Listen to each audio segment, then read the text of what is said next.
हमारे बीच मौजूद हमारे दक्षिण नागपुर के प्रभारी आली जनाब शोएब अहमद साहब,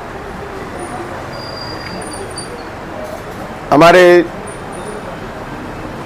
दूसरे साथी शोएल खान साहब, हाजी रियाज भाई जिन्होंने बहुत ही अच्छा यहाँ पे अभी खिताब फरमाया, हमारे फ़हीम सर, शोएल भाई इलेक्ट्रिक, मुन्ना भाई तबीयत खराब होने के बाद भी आज आए, शुक्रिया उनका बहुत बहुत। हमारे शेर मोहम्मद साहब औलिया नगर से हमेशा आते हैं, आबिद भाई, इशाक भाई, सलीम सर, यूसुफ भाई, समीर भाई, अयूब भाई नहीं आए ना, हाँ। हमारे शोएब भाई बहुत दिनों के बाद आए, शोएल भाई, हमारे इंजीनियर साहब ठाकुर प्लाट से, अमजद भाई, अफजल भाई, हमारे मुन्ना से कलते, हाजी, हमारे अहमद सेठ भूसे वाले, सफदर भाई, नज़ीर भाई जो बेचारे पड़ोसी से कभी कभी परेशान रहते। मेरे दोस्तों और भाइयों, अभी इलेक्शन का दौर आया है और सारे लोग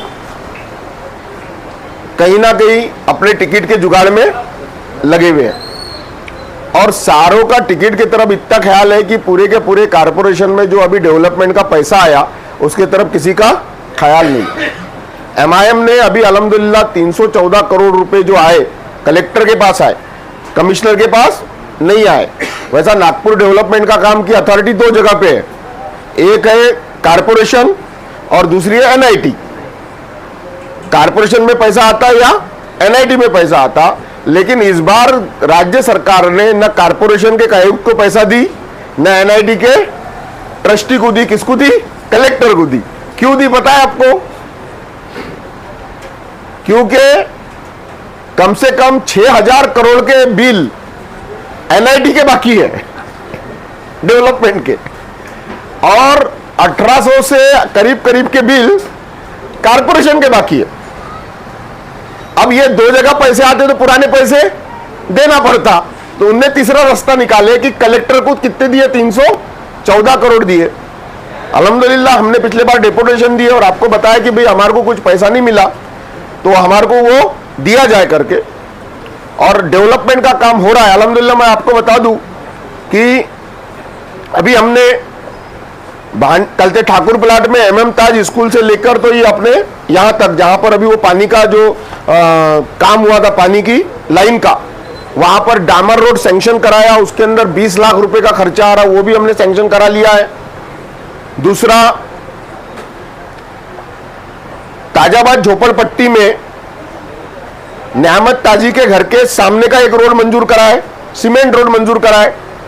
उसके बाद राजू भाई खादिम बहुत दिन से हमारे गुजारिश कर रहे कि सब तरफ के रोड बन जाते, मेरे घर के सामने का नहीं बन जाता, तो राजू भाई खादिम के घर के सामने का रोड, जाकिर भाई के घर के सामने तक और उसके नीचे की सीवर लाइन, ये दोनों 19,76,000 कलते का प्रपोजल मंजूर कराया। उसके बाद हमारे यासीन प्लाट में जो आखिरी वाली गली है जहां पर हमारे रहमतुल्लाह भाई रहते हैं, अपने कूलर वाले, उनकी गली का भी सीमेंट रोड हमने मंजूर करा चुके हैं। साथ ही साथ हमारे ये जो है मंसूर बाग की जो देखते खादिम की जो देखरेख करते हमारे, उनके घर के सामने का भी जो शकील भाई रहते हमारे अलमारी वाले, उनके घर के सामने का भी सीमेंट रोड मंजूर करवा लिया है।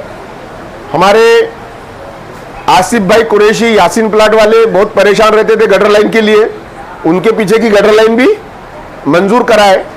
और पीली स्कूल के पीछे में शहनाज बाजी रहते, उनके घर के पीछे की भी गटर लाइन मंजूर करवा लिए। ये एक हफ्ते का हमारा पूरा काम है। तो करीब करीब मैंने पूरा टोटल लगाया तो करीब करीब 75 से 80 लाख का काम ये हफ्ते में हमने मंजूर कराए हैं। इसके बाद अभी जो प्रपोजल चल रहे हैं हमारे, वो तौहीद नगर की पूरे जितने रोड है, मस्जिद के सामने का, पीछे का, उधर वो कहते साई ताज लॉन के पीछे का, सामने का, वो सारे के सारे गौसिया कॉलोनी तक, यानी शोहेल भाई के घर तक, ये पूरे के पूरे डामर रोड बनाने का हमने प्रस्ताव दिए और इंशाअल्लाह ताला जैसी बारिश कम होगी ये डामर रोड बन जाएंगे। वहां के लोगों का डिमांड था कि वहां पे सीमेंट रोड बन जाए, लेकिन तकलीफ ऐसी है भाई कि सीमेंट रोड जो है इसको पास करने का अधिकार है ये नहीं बनाती कौन, कारपोरेशन नहीं बनाती, ना एनआईटी बनाती, ये सारे के सारे डीपीडीसी जो फंड आता है, जैसा ये 314 करोड़ रुपए का आया फंड, तो इसके अंदर सीमेंट रोड बनते हैं। और अभी अफसोस की बात है कि ये पूरे आमदार के इशारे के सिवा नहीं बनते। पिछले बार आमदार को 90 करोड़ आए, उसमें भी इसने कोई प्रपोजल नहीं डाला, और अभी 40 करोड़ मिले उसको, इसमें भी उसने कोई प्रपोजल नहीं डाला। तो अब सीमेंट रोड बनाने की हमारी ताकत नहीं है, मैं माफी मांगता, क्योंकि भाई आप किसकी कितनी ताकत है उसके ऊपर डिपेंड करता। हम अगर अधिकार पद पर रहते, कारपोरेटर रहते, आमदार रहते तो लड़ लेते, लेकिन आमदार को अभी वो बीजेपी का है, उसका दिल तुम्हारे इधर काम करने का है नहीं, तो सीमेंट रोड क्यों बनाएगा। हमारे आदर्श नगर के बाद पवन सूद नगर, चिटनीस नगर, आदर्श नगर, धनवंतरी नगर, गल्लो गल्ली में उसने सीमेंट रोड बनवा दिया, आशीर्वाद नगर में हर जगह सीमेंट रोड बना दिया, लेकिन ताजाबाद में उसका ख्याल नहीं है। तो भारत सरकार देख रहे, जो भारत सरकार से दुश्मनी रखेगा तो भारत सरकार उसको देखने की ताकत रखते हैं, लेकिन डामर रोड वो बनवाने का प्रस्ताव हमने पास करवा लिए। साथ ही साथ जो 80 फुट का रोड है, हमारे डॉक्टर इलियास साहब का घर है, हमारे पप्पू सेठ का घर है, पप्पू भाई बाटल वालों का घर है, वो पूरा 80 फुट का जो डामर रोड का काम भी हमने मंजूर करा ले। जैसे ही बारिश रुकेंगी ये सारे काम डामर रोड के हॉट मिक्स प्लांट से होते हैं। ढाके साहब बैनर्जी मैडम से हमारी बात हुई है, तो उसका भी हमने काम मंजूर करा लिया है। अब हमने 314 करोड़ में उस दिन गए थे, तो हमने डिमांड रखी उनसे, कलेक्टर साहब से कि भाई 314 करोड़ में से कम 10 करोड़ कहां दिया जाए, ताजाबाद में दिया, क्योंकि ताजाबाद ये सबसे बड़ा पर्यटन स्थल है, इससे बड़ा पर्यटन स्थल कहीं नागपुर में नहीं है।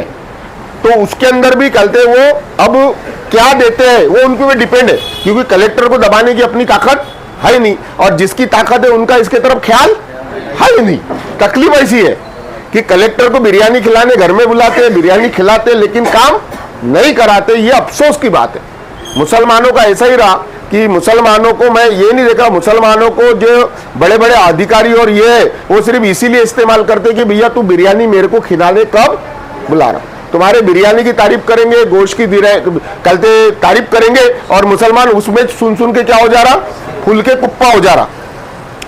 अपने यहाँ आके वो 800 रुपए किलो का गोश्त खाते और उनके यहाँ गए तो बैगन खिलाते 20 रुपए किलो का, यह समझ लो।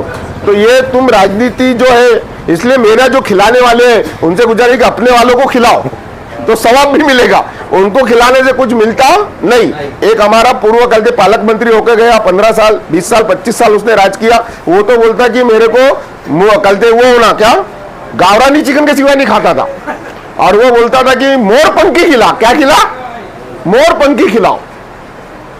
हमारे चतुर्वेदी साहब क्या बोलते थे, और मोर पंखी खिला खिला के इब्राहिम भाई खत्म हो गए, हमारे इब्राहिम भाई खत्म हो गए ने पॉलिटिकल खत्म हो गए, हमीद भाई रस्सी वाले खत्म हो गए, वो हमारे हमाल साहब थे वो खत्म हो गए, हमारे कहते खलील भाई निसार, हमारे नसीर का पटेल, ये सारे लोगों ने खिला खिला के किए, लेकिन वहां पे कोई काम नहीं किए। सिर्फ एमआईएम ही है जो हमारा इतना बड़ा, जो मैं मंगल के दिन आने के लिए क्यों बोलता हूं आपको, मंगल के दिन आने का ये जो हमारा लाइव चल रहा है, हाँ, इसका वो जो उनको सोशल मीडिया पे जाता है, और जब हम 50-50 100-100 लोगों का लेके मोर्चा जाते हैं तो उनपे इंप्रेशन पड़ता है, उसके वजह से काम मंजूर होते हैं। कुछ लोग बोलते हैं कि हम नहीं चल रहा, तो भाई उससे अपना विरोध नहीं मान लेना। गांव में हम गांव के लोग हैं, गांव में पहले बैलबंडी चलती थी, तो बैलबंडी को कौन लेके चलता था, बैल, लेकिन वो बैलबंडी के नीचे धूप के टाइम पे या आगे टाइम पे कुत्ता चलता था। क्या चलता था, बैलबंडी के नीचे कुत्ता चलता था। बोझ कहते कौन ले जा रहा, बैल, लेकिन वो कुत्ते को लगता था कि पूरी बैलबंडी मैं लेके जा रहा। तो ऐसे कुत्ते अगर घूम रहे तो अपने को उससे कोई शिकायत नहीं है, कोई शिकायत नहीं, घूमने दो, हाँ घूमने दो, अपने को उनसे शिकायत नहीं है, अल्लाह ताला की मखलूक है, उसका भी एक हक है, तो चलने दो। तो मेरी ये गुजारिश है कि आने वाले इलेक्शन में हमारे को दो चार चीजों पे बहुत ख्याल रखना है। जैसे कि बताया कि बुराई का दौर शुरू होगा, मैंने भी 2007 में लड़ा था और इशाक भाई ने भी 2007 में लड़े थे, और पिछले बार मैं प्रेसिडेंट था पूरे इस नागपुर का, तो मेरे को थोड़े से अधिकार थे कि भाई किसको कौन सी टिकट देना। तो लड़ झगड़ के बहुत प्रेशर आया, मैंने बाहर के लोगों को आने नहीं दिया, लोग दरवाजे पे खड़े रहे 2-2 घंटे, लेकिन हमने टिकट नहीं दी। क्योंकि जो कार्यकर्ता है, जो 5 साल 6 साल 10 साल तुम्हारे लिए मेहनत कर रहा, तो उसकी अगर ताकत पैसे से कम है, लेकिन अगर अच्छा कार्यकर्ता, तो मेरा मानना है कि उसको टिकट देना चाहिए। क्योंकि इस्लाम में पैसे से कोई चीज को गिना नहीं गया। हुजूर सल्लल्लाहु अलैहि वसल्लम का जब ये जो हम ईद मिलादुन नबी मना रहे, जब वो मदीने शरीफ में गए, तो मदीने शरीफ के बड़े बड़े ताजिर, बड़े बड़े पैसे वाले इस फिराक में थे कि हुजूर मेरे घर में आके रुक जाए, क्योंकि घर नहीं था, तो किसी न किसी के घर में रहना था, कयाम करना था। तो हुजूर सल्लल्लाहु अलैहि वसल्लम के पास सब आए कि आप मेरे यहाँ रुक जाइए। तो हुजूर सल्लल्लाहु अलैहि वसल्लम ने बोला कि मेरी उठनी जिसके घर के सामने बैठ जाएंगी या खड़े हो जाएंगी, जो भी है, मैं उसके घर में जाके रहूंगा। और हुजूर के दिल में जो था वो उठनी जानती थी, हुजूर तो जो चाहे वो करा। तो हुजूर की उठनी उस घर में गई जो घर उस इलाके में गरीब माना जाता था। तो गरीबों को हमेशा ऊंचे रखो, वो अच्छा आना चाहिए। मेरे ख्याल से हजरत अनस अंसारी है, शायद मैं नाम गालिबन भूल रहा हूं यार, जो भी हो अल्लाह ताला माफ करे, अयूब अंसारी, हाँ अयूब अंसारी के घर के सामने रुका था। तो ये कार्यकर्ता अच्छा है तो उसको टिकट देना चाहिए। हुजूर सल्लल्लाहु अलैहि वसल्लम ने जब माले गनीमत की बात की कि जो जो अपने अपने पास माले गनीमत है वो लेके आओ, तो उमर फारूक को ऐसा लगा कि मैं सबसे ज्यादा माले गनीमत दे दूं।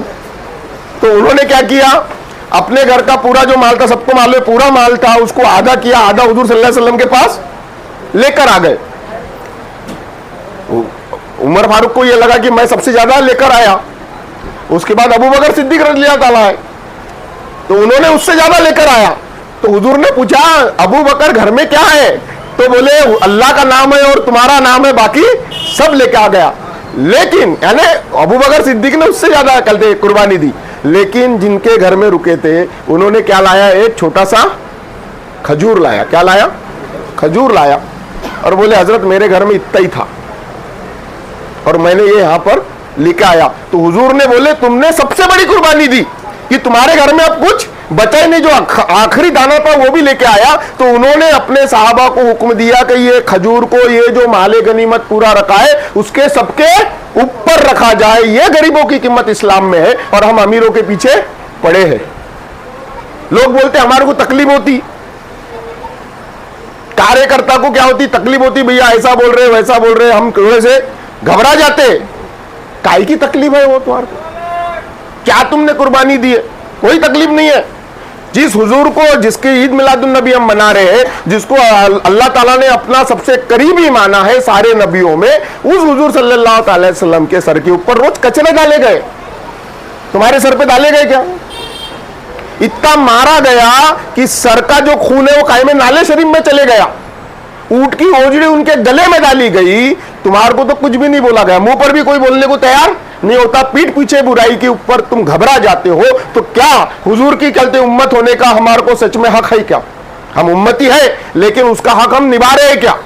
इसलिए बातिल की बातों में आकर घबराकर काम होने वाला नहीं है। कोई अगर तुम्हारे सामने बोलता है, चाहे वो कितना भी बड़ा हो, डट के उसके सामने सच्चाई पर बहसबाजी मत करो, लेकिन सच्चाई उसके सामने बयान करो और वहां से चले जाओ। क्योंकि बहसबाजी करना भी गलत, लेकिन सच्चाई तो बोलकर जाना चाहिए। हमारे लोग कैसे, हाँ ये बोल रहा ना बड़ा चलते भाई, हाँ खाना खाने बुलाया, बिरयानी खिला दिया, और वो हमारे क्या करना खिलाफ में बोल रहा किसी, हाँ हाँ है ना, बिरयानी खा लिया। क्या कीमत है बिरयानी की? पिछले बार बताया कि एक पाव गोश्त कितने में। अभी कल हमने कहते बहुत बड़ा आंदोलन किए, काय का हमारे कुरैशी बिरादरी का। अल्हम्दुलिल्लाह आज से 3 दुकानें हमारी ताजबाग में खुल गई, ऐसा अनऑफिशियली पता, ऑफिशियली क्या पता नहीं, और अनकरीबी खुल जाएगी। क्योंकि हमने डर पैदा किया। तो वो गोश्त कितने में मिल रहा, 200 रुपए किलो, अच्छा वाला। एक पाव नहीं खाना होता, 50 रुपए कीमत है। 50 रुपए का गोश्त नहीं खा रहे तुम, सबसे अच्छी चीज जो हमारे को पसंद है, और उस रईस की कहते क्या कर रहे हैं हम, चाकिरदारी पर कर रहे हैं 50 रुपए के गोश्त के लिए। इससे ज्यादा गैरत जिंदा रखो जी। 40 रुपए का तो हमारे जमील भाई कहते 3 खर्रे खाते 40-40 के। हाँ ऐसा हमारे ऑर्गेनाइजर है।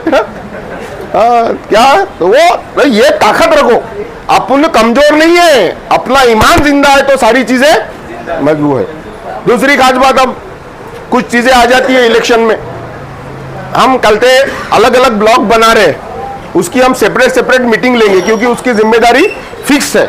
हमने खुद अपनी जिम्मेदारी ली है, हमने बूथ की जिम्मेदारी ली, स्कूल की जिम्मेदारी ली।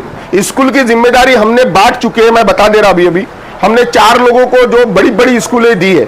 मैंने खुद अपने तरफ ये जो स्कूल है, कौन थी, एनएमसी उर्दू स्कूल लिया हूं, जिसके अंदर 5 से 6 बूथ है और 6 से 7,000 वोट है। दूसरी जिम्मेदारी हमने हमारे फहीम सर को दी है, जो एमएम ताज स्कूल की जिम्मेदारी दी है। वहां पे भी 5 से 6 5 बूथ है, वहां पे भी वोटर की अगर तादाद दी जाए तो 5 से 6,000 वोट है। उसके बाद तीसरी जो बड़ी स्कूल है वो हमारी मलिक स्कूल है, तो मलिक स्कूल की जिम्मेदारी हमने किसको दी है, कलीम भाई को दी है। और जो 5 से 6 बूथ है, और कलते चौथी जो कलते है स्कूल, वो श्रावस्ती स्कूल है जो दूर है और सबसे ज्यादा वोटर वहां पर है, तो उसकी जिम्मेदारी भी हम 3-4 लोगों की कमेटी बनाकर देने वाले हैं। तो जिम्मेदारी का मतलब क्या होगा, मैं जाकर अकेला स्कूल संभालने वाला नहीं, उसके अंदर जितने बूथ है मेरे को अपने उसके नीचे के 2 कोऑर्डिनेटर जो उसके घर के पास रहते हैं उनको नियुक्त करना है, हर बूथ के प्रमुख को नियुक्ति करना। 2 कोऑर्डिनेटर मेरे हाथ के नीचे, उसके नीचे बोलते हैं हर बूथ का प्रमुख, और हर बूथ के ऊपर कम से कम 100 से 150 लोगों के नाम मेरे पास होना चाहिए। वो ऐसा कोऑर्डिनेशन होता है। मैं इसलिए कर लिया एनएमसी उर्दू ताकि मैं दूसरों को बता सकूं कि किस तरह का काम किया जाता है और उसको आप लोग भी फॉलो करो। अपन उन लोगों में से नहीं एमआई वाले की, चाहे यही गांव में बोले कि बैल को लेके जा काय खेत में, बैल कलते वहां पे बखर रहे या कलते खेत का माल खा रहे, इसका नहीं, हम खुद करते हैं, जमीनी लेवल उतरते, और बाकी लोगों को भी उसके अंदर काम दिया जाएगा। साथ ही साथ एक और काम हम ले रहे हैं, जो काम ले रहे वो है अभी हमारे अगले इसमें फॉर्म आने वाले, उस फॉर्म में अभी क्योंकि प्रभाग रचना हो गई 4 तारीख तक, प्रभाग रचना पे ऑब्जेक्शन लिया जाएगा और ऑब्जेक्शन लेने के बाद फिर वोटिंग लिस्ट आएगी। तो वोटिंग लिस्ट में किसके नाम है नहीं है ये हमारे को देखना जरूरी है। जैसा कि पिछले बार जो 2022 में प्रभाग रचना हुई थी जो कैंसिल हो गई 3 का प्रभाव, उसमें हमारे बाहर का निसार ताजी साहब का ही नाम गायब हो गया था। तो ये चीज से हमारे को बचने के लिए हम अगले हफ्ते फॉर्म देने वाले हैं आपको। उसके अंदर आपको क्या करना है, उस फॉर्म में जितने भी लोग हैं अपने घर का नाम, अपने दोस्तों का नाम, अपने रिश्तेदारों का नाम लिखना है पूरा, और उसके पीछे ईपिक नंबर और मोबाइल नंबर लिखना है। जितने भी आपके रिश्तेदार प्रभाग नंबर 30 में है, आजू बाजू में भी है। और आपको बता दूं कि प्रभाग 28 बहुत सारा कटा है, लेकिन प्रभाग 28 का तोहिद नगर हो, आशीर्वाद नगर हो, सर्वश्री नगर हो, अजीजा कौसर मस्जिद हो या गोल्डन टेम्पल हो, वहां के वोट भी हमारे इधर ही वोटिंग करने आते। वो रहने वहां गए लेकिन वोटिंग कहां आती अपने, तो उनके नाम भी हमारे को ढूंढ के लाना है, ताकि वोटिंग लिस्ट अगर बने तो हम उसको उसके अंदर, तो ये ईमानदारी से 1 हफ्ते में आपको काम करना है। एक ही फॉर्म रहेगा आपका पास, और एक फॉर्म को अगर आपने भाई 5 घर भी गए तो वो फॉर्म हफ्ते भर में 35 घर में खत्म हो जाएगा। कितने घर में, 35 घर में, हर घर के 5 अगर पकड़ ले तो 140 वोटर होते, 150 का ही फॉर्म है वो। तो चलते हर किसी को 140-150 लोगों के नाम, उनके मोबाइल नंबर और उनके ईपिक, और किसके लेना है, जो आपके दोस्त हैं, जो आपके रिश्तेदार हैं, जो आपके जान पहचान के, जिनका अपने को 100% यकीन हो कि ये लोग हमारे को वोट देने वाले, ताकि उसके ऊपर अपन करें। दूसरी खास बात, हम एक और काम करें कि चुनाव आ रहे, चुनाव में बहुत आरोप लगते कि भाई इनके पास पैसा बहुत कहां से आ जा रहा है, ये आ रहा। तो भैया हम सादी सादी जिंदगी जीते, हमारे पास जितना है हम उसका कभी दिखावा नहीं करते, लेकिन चुनाव तो चुनाव के ढंग से लड़ना पड़ता। तो जब चुनाव के टाइम पे हम चुनाव लड़ते और दिखता इधर कि यहां भी दिख रहे वहां भी दिख रहे, हर चीज की कमी नहीं है, तो लोग सीधा एक ही बात बोलते, कौन था कि 5 साल तो कहते 2 व्हीलर में घूम रहे और चुनाव के टाइम साला 4 व्हीलर के नीचे क्यों नहीं उतर। अरे तो भाई चुनाव के ढंग से लड़ना पड़ेगा ना भाई। तो चुनाव के ढंग से हम एक और काम कर रहे हैं कि भाई लोगों के, कि इस बार हमने सोचे कि जो इलेक्शन लड़ना ना अपने पैसे से नहीं लड़ना, लोगों के पैसे से लड़ना। क्या करना, तो उसके लिए हम क्या कर रहे हैं, 20-20 रुपए की वो निकाल रहे हैं, क्या पावती, कितने रुपए की पावती, 20 रुपए की पावती। तो जो भी आदमी अपने को बोल रहा उसको टारगेट करना और बोलना भैया इलेक्शन लड़ने को 20 रुपए हमारे को दे दे। कितने मांगने का, 20 रुपए। 20 रुपए तेरे कलेक्शन से हम क्या लड़ रहे हैं, चुनाव इलेक्शन लड़ रहे, जो बोल रहा है कि भाई ये बीजेपी से पैसा ला रहे हैं उससे 20 रुपए की पावती फाड़ ही लेना, भले ही गाला दे पहले तो क्या हुआ। तो ये 20 रुपए की पावती भी आने वाली है इंशाल्लाह ताला। मेरी गुजारिश है ज्यादा ज्यादा पावती फाड़ो और उन लोगों से फाड़ो जो अपने को क्या देते बुरा बोलते, उसके घर में जाओ और बोलना 20 रुपए से ऊपर लेना नहीं। कितने होना 20 रुपए। और आपको बता रहा अगर आपने किसी से 20 रुपए ले लिए तो इंशाल्लाह ताला उसके घर का वोट पक्का है, भले ही वो बोले, लेकिन जब उससे 20 रुपए ले लेंगे ना आप तो पता चल जाएगा कि वो आदमी। नहीं तो बहुत सारे शायने ऐसे भी होते कि हाँ तुम्हारे साथ तो हम है और अंदर से क्या करते। तो उसको पक्का करने के लिए 20 रुपए की पावती भी लो। हम अलग अलग जोन में अलग अलग मीटिंग लेने वाले, जैसे कि मैं आप बताया कि फहीम सर को बोला कि फहीम सर आपका जो इलाका है उसके अंदर ये इलाका है ना पूरे, जैसा कि हमारा Thakur plot, teacher colony, Santoshi Mata नगर और सिंधीबन कॉलोनी, सिद्धिबन, ये कॉलोनी में जितने भी अपने कार्यकर्ता है, चाहे फिर उसमें शोएब भाई हो, फहीम भाई हो, शाकिर भाई हो, हमारे बाकी भी जो लोग हैं शकील भाई हो, ये सारे लोगों की एक सेपरेट मीटिंग लेना है, उसकी जिम्मेदारी उनकी तरफ रहेगी।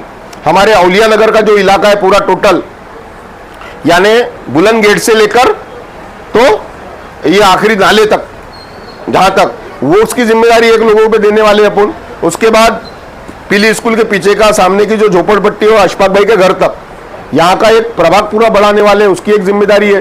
फिर बीड़ीपेट, ताजम्मा कॉलोनी, सरताज कॉलोनी, इसका भी एक हम क्या बनाने वाले हैं ब्लॉक, यानी ये ब्लॉक बनाने वाले। फिर ब्लॉक के अंदर छोटे छोटे जो हमारे इलाके आएंगे उस जगह पे हम क्या करने वाले मीटिंगें लेंगे, इस जगह पे अलग अलग मीटिंगें और अपने कार्यकर्ताओं को अपन बढ़ाएंगे। सिस्टमेटिक ढंग से लड़ना है। और सबसे बड़ी बात हमारे को एक बात हर घर में पहुंचाना है, वो ये कि पूरे घर के लोगों की वोटिंग डालने की जिम्मेदारी पॉलिटिकल पार्टी यानी हमारे पे नहीं है। उस घर का जो बुजुर्ग है, उस घर का जो सबसे बड़ा है, उसकी जिम्मेदारी है कि वो अपने घर के पूरे वोट डलवाए। ये बात डलवाना है। अगर तुम्हारे को डेवलपमेंट लगता है, अगर तुम्हारे को लगता है कि ये बीजेपी, कांग्रेस, राका, बीजेपी, शिवसेना जो मुसलमान पे खुले तौर पे छुपे तौर पे क्या कर रही है, अत्याचार कर रही है, इसका अगर जवाब देना है तो अब घर के प्रमुख की जिम्मेदारी है कि वो अपने घर के सारे लोगों को ले जाके वोटिंग कराए और उनको नाश्ता भी कराए। क्या कराए? नाश्ता कराए। नहीं तो चाय बनने के बोला चल मेरे साथ तेरे को नाश्ता कराता हूं। अरे 150-200 रुपए अपने बच्चे, अपनी बहू, अपने गलते लड़कों पे अगर तुम खर्चा कर रहे तो कोई बहुत बड़ी बात है क्या जी? अपने घर के लोगों पे खर्चा कर रहे हैं ना तुम, तो वो दिमाग में डालो कि मेरे साथ चलो और नाश्ता। क्योंकि गैर मुस्लिम ऐसे ही कर रहे। हम हारते क्यों है? हमारा हारने का कारण एक ही है, वो ये है कि हमारी वोटिंग होती 55% और जो चुनकर आते हैं उनकी वोटिंग होती है 65%। 10% में जो हम हारते हैं, अभी 65,000 का वोट करते यह है क्या प्रभा गए, 10% पकड़ लो 6,500, पिछले बार गिरने का हमारा इतना ही था। तो हमारी वोटिंग कितनी जानी चाहिए इस बार? 75 के 65 के ऊपर 75, 80, 85 जानी चाहिए, तो हम चुनकर आएंगे, ये ख्याल रखो। और उसका एक ही इलाज है, अपने घर से जब निकलो तो अपने पूरे परिवार के वोट लेके निकलो, उनकी परिवार की वोटिंग करो। जिस दिन हर घर का मेन आदमी जो फर्जन है वो ये जिम्मेदारी समझेगा कि मैं अपने घर के पूरे वोटिंग कराऊंगा, हम चुन कर आ रहे। अभी कैसी वोटिंग हो रही, जो मेन आदमी पहले निकल जाता, उसकी बीवी बाद में निकलती, बच्चे कहां जाते उसको कुछ पता नहीं रहता। मैंने देखा हूं इलेक्शन में कि हर घर का एक वोट पड़ता है, घर के पूरे भी वोट पड़ते, लेकिन हर घर का ऐसा एक भी घर नहीं है ताजाबाद में जिसका एक शख्स वोट देने नहीं जाता। लेकिन तकलीफ की बात है वो खुद तो वोट देने जाता, अपने परिवार को लेने नहीं जाता। यही हमारा हार का कारण है। आप इंशाल्लाह ताला परसेंटेज बनाइए, आपके लोग चुनकर आ रहे हैं। बहुत देर हो गई, आपने मेरे को सुना, इसका शुक्रिया। अस्सलाम वालेकुम।